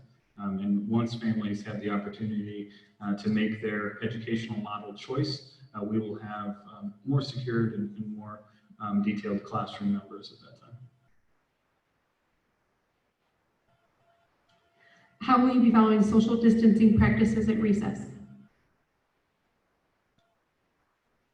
Recess will be in zones with a limited number of students that will be in each zone. Our goal is to keep the classroom students together to reduce exposure, so we're not going to be mixing classrooms during recess. We're also staggering recess throughout the day. And so in a traditional year, we would have a recess lunch combination where students would eat their lunch and then go to recess, or students would go to recess and then eat their lunch. That is not going to happen anymore. It could happen for a few classrooms based on the way that their schedules work out, but recess will be spread out the day with different zones. Thank you. Will the SAFE program still be available for before and after school care? Yes, we plan to offer SAFE program. Thank you. What types of chemicals are going to be used while the kids are present?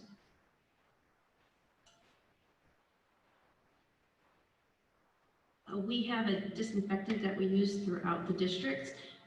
That will be used at night for deep cleaning. During the day, we will have disinfectant wipes that will be used on all of the desks and high-touch areas. And those can be used, the secondary students, so middle school and high school, will be cleaning down their desks as they enter the classroom. The elementary school, since they will be in their classrooms for most of the day, we will be having those cleaned throughout the day as they leave for their specials with the disinfectant wipes. And I would say that too, if we have a particular parent or committee member that's interested in the exact chemicals, they just need to reach out to our facilities department and we can provide that information. We will also be providing the disinfectant that the Safe Schools use through the YMCA. So we know exactly what's being used to clean our schools. So for any outside group or, we're probably working with Septran as well, our bus company, to make sure that the chemicals they're using are certified disinfectants that we approve. Is there any possibility of eliminating fall break and or spring break as many colleges and universities are doing? At this time, we have not discussed eliminating winter break or spring break. Is there going to be a need to update any of the ventilation components at each of the facilities? Is there a need for what? I'm sorry. Updating the ventilation components? We do not need to update. What we're doing right now is we're including more fresh air into the building. We were at a 10% fresh air capacity for our univents, and now we've pushed it up to a 30% fresh air. So we will not be having to update anything. What we have in place is actually a very good system for what we are dealing with right now. For sanitizing, since you're up there, Heather, has there been discussion of the use of air scrubbers with UV rays on the ventilation system? This is along with daily cleaning. We have had some outside vendors come in. We were looking into UV. It's a UV machine that would be at night, not during the day while the kids are here, but it would be a system that would come in and go into the classrooms at night where we'd rotate, and it would fully disinfect the classrooms at night. But we are looking into that, yes. Will face shields be allowed in place of masks? Well, I think we answered that before, that with a doctor's note, we certainly would consider face shields in place of a mask.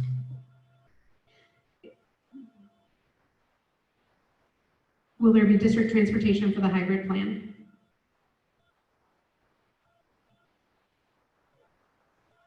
Yes, if a family elects into the hybrid plan, we would provide district transportation one way, either at the start of the regular school day or at the end of the regular school day. Families would be responsible for that midday transportation. So for example, if it was an AM student, we would provide transportation in the morning to school, and then the families would be responsible for picking up the student prior to lunch. And then the opposite would be true for a PM hybrid student. Families would be responsible for midday drop-off, and then the option to ride the bus home at the end of the day would be available for families. Thank you. Are the hand sanitizer dispensers that are currently in the buildings being replaced with touch-free dispensers?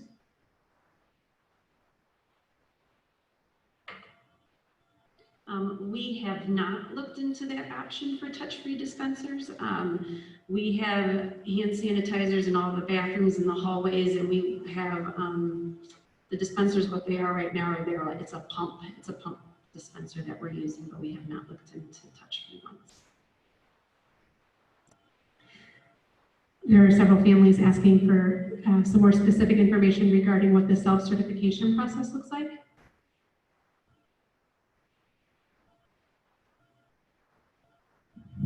The self-certification process will be an email or a QR code that parents are able to submit the response to the self-certification. So the COVID symptoms would be asked.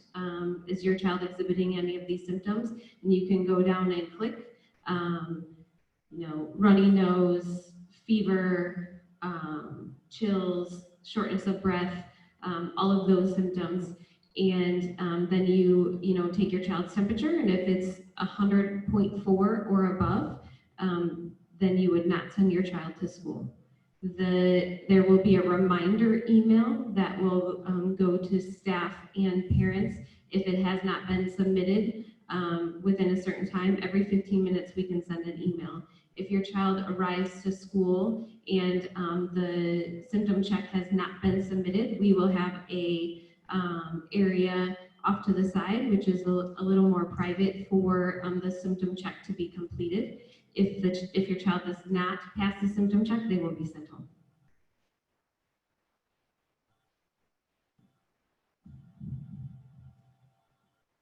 Will parents need to record daily attendance like we did in the spring? Yes. Michelle, we have a question from the audience. The question reads, will teachers be able to use face shields for educational purposes, for example, dual language, phonics instruction, etc.? And so certainly if it's educationally necessary, so for example, if a speech therapist or, dual language, or where perhaps like the student needs to read the staff members' lips, etc., on how to appropriately pronounce a word, etc., that's certainly an option. And again, that will be determined on a case-by-case basis, depending on what the program needs are. There are also see-through face masks that we would provide our students and our staff members if needed.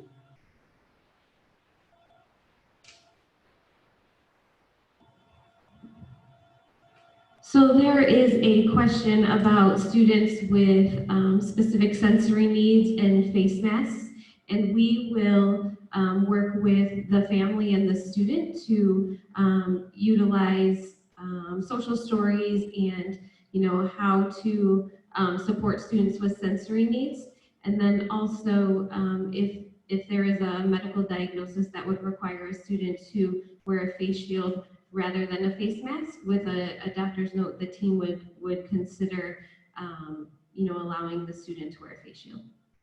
And as you may know, sensory needs vary. So if a student could wear a face mask for a certain period of time, and then may need to take a sensory break, and then come back and use the face mask again, that's also an option. So we could put that student on a sensory diet and have them take breaks, and we would work with you and the student's case manager to make sure that that's accommodated for.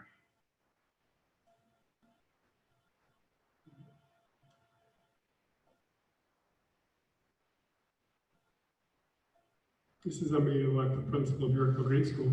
Hi, I'm on the academic team. I just want to emphasize, when we were talking about this, there's going to be a bigger emphasis on outdoor learning. So we know this is going to be an adjustment for especially for our primary students, be wearing face masks this period of time. So like Dr. Marcello said, that's why we're recommending 2 recesses a day, that we're recommending to our teachers if there's parts of the day where you can do some of your teaching outside, that we recommend that, and that you are really taking that time for that SEL piece, that morning meeting, to be talking about topics like face masks and what that means, and because school will look different. So incorporating all of those pieces, but PE will be outside as much as possible. So we're setting requirements of when PE wouldn't be outside, but it will be defaulted that it will be outside. So when you look at a student's given day, they could even perhaps have lunch outside, depending on the weather. So in a given day, potentially the child is outside quite a bit. And at those times that they can socially distance, they would not have to wear a mask. So that, I think, will help with this transition. Will there be a supply drop-off and meet the teacher event?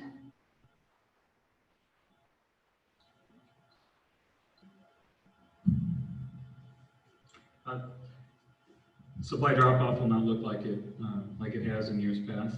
And like Ms. Liptrap mentioned, most events will be virtually, especially if we're still in phase 4 of the governor's plan. So what the student and family support team recommended is that, especially for new students to our district, whether it's a kindergarten student new to the district, a transferring student, and then it would benefit all students, is that principals have a virtual tour of the building, talk a little bit about how school might look different this year, and then each teacher could do a meet and greet virtually with their students. So hopefully that happens before the first day of school, so that, if the student's coming face to face, they feel comfortable knowing how to navigate the building, who's in their class, etc.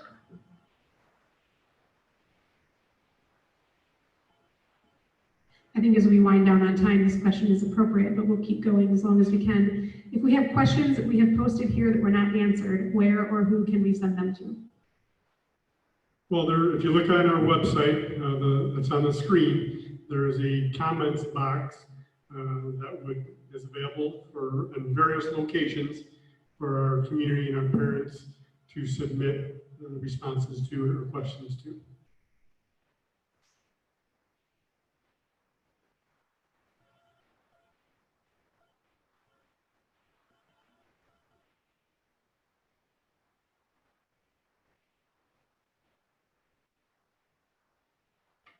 Are there any questions from the people that are live here? Yes. I have some questions about like the cleaning, and are you increasing your custodial staff then, or is that going to be a responsibility of the teachers to be cleaning throughout the day? Where does that show up? So the question is related to cleaning. Are we adding custodial staff, and where does the responsibility to ensure that our buildings are being cleaned more often and deep cleaned on a regular basis? We are looking into adding custodial staff, especially during the day. We're trying to see if we can have our head custodian. We usually have 1 to 2 custodians in the building. We're going to try and add staff so that we can continually clean bathrooms, water fountains, stairwells, all the high-touch areas during the day on a rotational basis. I guess it has to do with staffing as well, like the lunch period, if the kids are in the room. Does that fall on the teacher again, or is it you have another person cleaning the room during that time, or is that? We're looking at hiring lunch aides or recess aides to help during that time, along with our custodial staff. So there will be increased presence of staff members in the building, yes. So there may be opportunities for our internal staff who would like to make some extra money during their prep time or during the day that they volunteer to give up their time, get paid for it to watch another class or watch a lunch or watch a recess. What happens if my student has to use the bathroom not at the time dedicated? Will they still be allowed to go? Yes, students may go to the bathroom when they need to.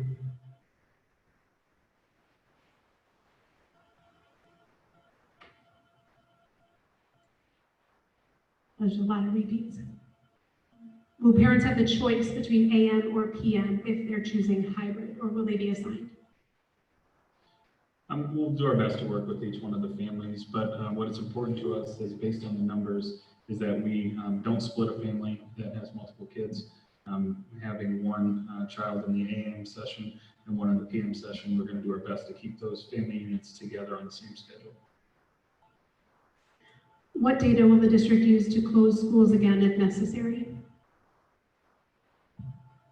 We will go off the recommendations of the State Board of Education and IDPH with regard to closed schools.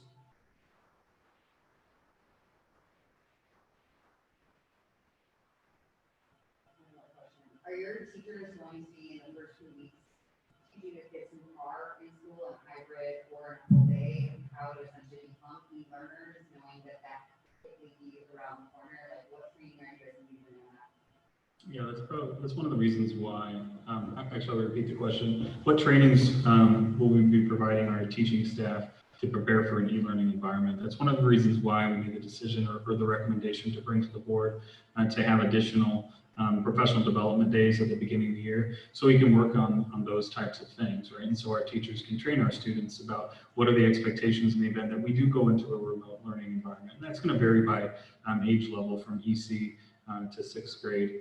And also some of the social emotional components, how to use technology and those types of things also need to be part of our lesson plan. We're also concerned too about how are we going to fill the potential skill deficit or skill gap that we were left from the 4th quarter of the previous year. So we're going to have to do some data analysis and then look at what our data is telling us to be able to adjust our instruction in order to fill the skill deficit from the previous year, ensure that our students are prepared for a remote or an e-learning environment, and also that we're focusing on the health and mental and social well-being of our kids.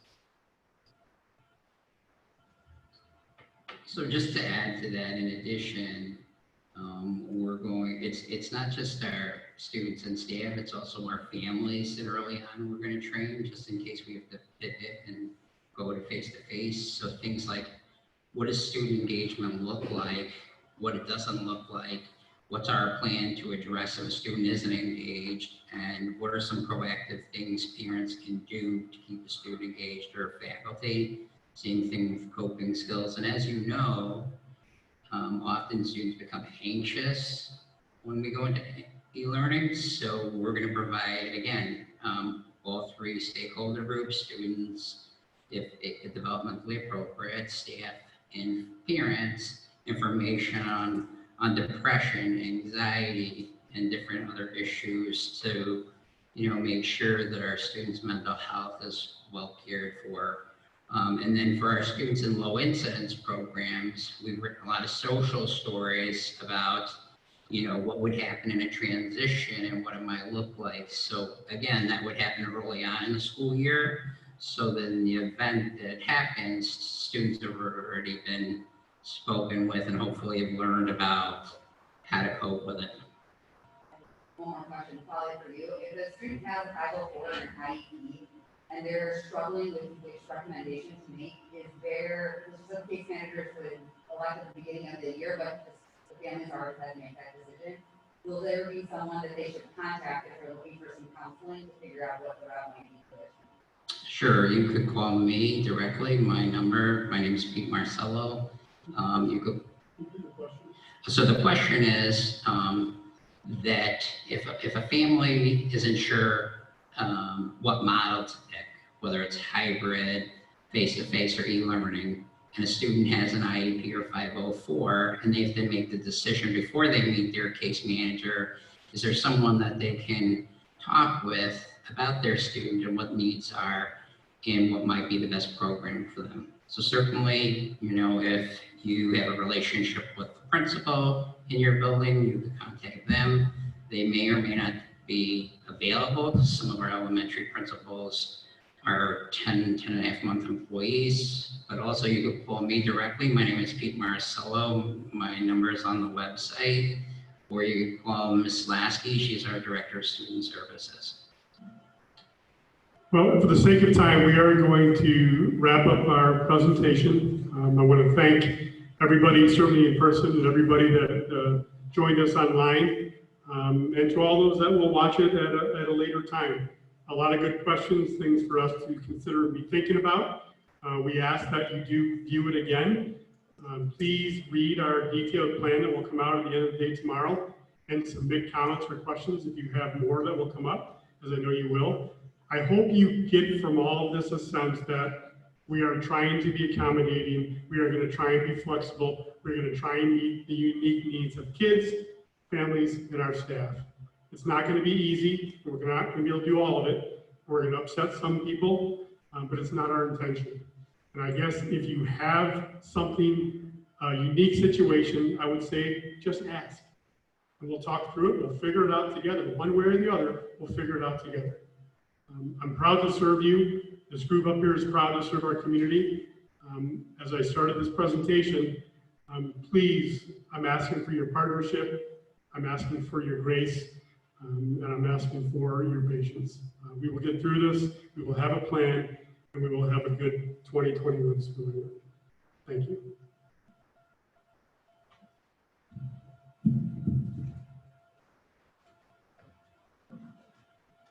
Don't be so somber. Okay.